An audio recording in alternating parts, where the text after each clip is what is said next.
Wa qala an-nabiy sallallahu alaihi wasallam, Nabi bersabda, ad-du'a'u mukhul ibadati. Bermula doa adalah putaknya ibadah atau intisarinya ibadah, doa. Jadi bila ada kena ujian nasional, apa intisari ibadah? Doa aja kita. Nah, tahu sudah jawabannya ya kalau. Ai khalisuha, maksudnya intisarinya. Khalisuha itu yang sesuatu yang cakawur yang jero ini nyambat napa ini? Substansinya. Ujar bahari sapikul nasinya. Nah, jadi paling apa jurang ini apa nih esensinya. Nah, esensi ada paham juga esensi apa nih? Anu cakai ibarat galau apa untuk itu tuh intinya yang manis tuh nah itu taka untuk anu permisalannya rawahu Tirmidzi an Anas wa huwa hadisun sahihun wa inna ma kana mukhuha. Kenapa doa dipadahkan intisari ibadah? Kenapa sebabnya? Li amraini, karena dua perkara. Ada alasannya dua perkara. Jadi ada alasannya nih kenapa aja doa dipadahkan intisari ibadah. Oh, ada dua perkara alasannya. Ahaduhuma, yang pertama, alasan pertama doa dipadahkan intisari ibadah, annahu imtithalu amrillahi ta'ala. Karena berdoa itu menjunjung perintah Tuhan. Allah menyuruh berdoa, ud'uni ya Tuhan, astajib lakum. Berdoa nyawa lawan aku, astajib, kaina aku perkenankan, bisa wahini, bisa kaina selambat-lambatnya kaina di akhirat di surga. Jadi orang yang kada pengambulan doa itu pian asalnya ikhlas saja tetap aja berdoa, nya kena paling sugih di surga. Pembanyaknya dapat. Jadi yang kawan yang dihigan heran, kenapa dia nyawa pembanyaknya aja? Maka kita kurang lebih aja ibadah sama. Sakalinya si ini doa kada berdoa kabul di dunia. Sakalinya Allah mengabulkan di akhirat. Nah, jadi melihat langkah itu cakap tahu aku ada akong kabul di dunia jadi sikong juga. Nah, cakanya tahu ada kita ini kan hendak lakas benar ya kalau hendak kabul terus padahal kada kabul tuh untung. Nah, asal ridho, jangan model kayak menganggap luan Tuhan gitu.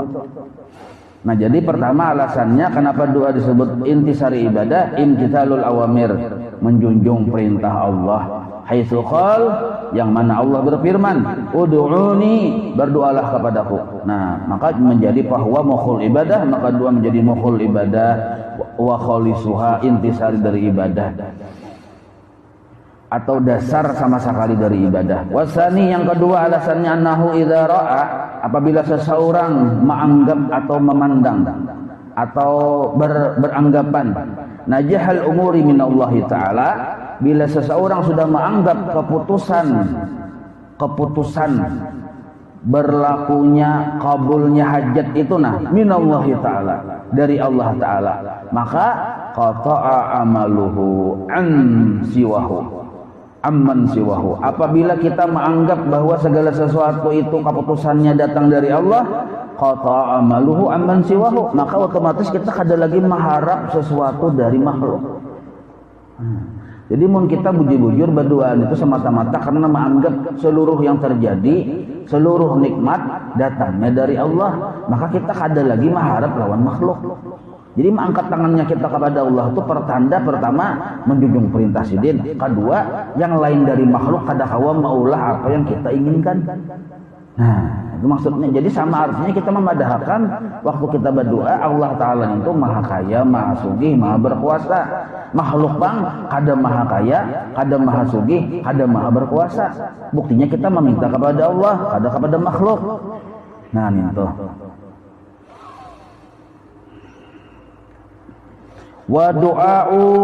Wada'ahu lihajatihi, dan dia meminta kepada Allah lihajatihi wahdah, semata-mata hanya kepada Allah. Wada'a dabil madilah, wada'ahu lihajatihi wahdahu, semata-mata dia berdoa kepada Allah untuk hajatnya, wahdahu hanya kepada Allah, ada yang lain. Wahada huwa aslul ibadah. Nah, kayak ini alasannya dua macam ini ada, berarti ini asalnya ibadah, pondasinya ibadah kayak ini. Wali annal gharada minal ibadah asawabu alaihima, dan sebab tujuan kita beribadah itu adalah pahala yang hasil dari datang keduanya itu. Jadi bila kita beribadah kada ada isi yang dua ini, itu kada ada pahalanya.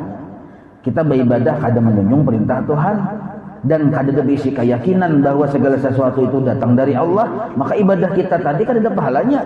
Bahkan dikatakan Allah Ta'ala itu maksiat sebenarnya. Kita tuh berdoa misalnya atau beribadah yang lain. Apa ibadahnya?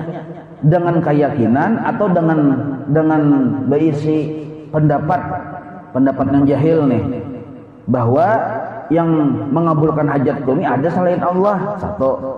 Imbah itu pulang inya beribadah tadi dorongannya bukan karena menjunjung perintah Allah. Dua. Berarti ibadahnya tadi kada pahalanya. Dorongannya itu mengapa? Nah, jadi yang dua macam ini termasuk vital benar aja kita. Yang sebab menghasilkan al-thawabu alaihima, menghasilkan pahala. Wa huwa al-matlub bidu'a. Nah, ini yang dituntut dengan berdoa. Jadi bila kita berdoa, alasannya bukan yang dua nih, yang dua macam ini lah. Kita berdoa bukan alasan yang dua macam ini, motifnya, maka kada kawa dipadahkan berdoa yang sempurna. Angkat tangan pian bangun jam 2 malam. Motifnya bukan karena menjunjung perintah Allah. Nah, apakah itu tujuan hati? Imbah ninto pulang ada anggapan di hati bahwa ada yang selain Allah yang kawa mengabulkan hajat kita. Nah, maka walaupun pian bertengah malaman kada berguringan, angkat tangan berdoa, kada kawa itu dipadahkan berdoa. Jadi al-matlub berdoa itu.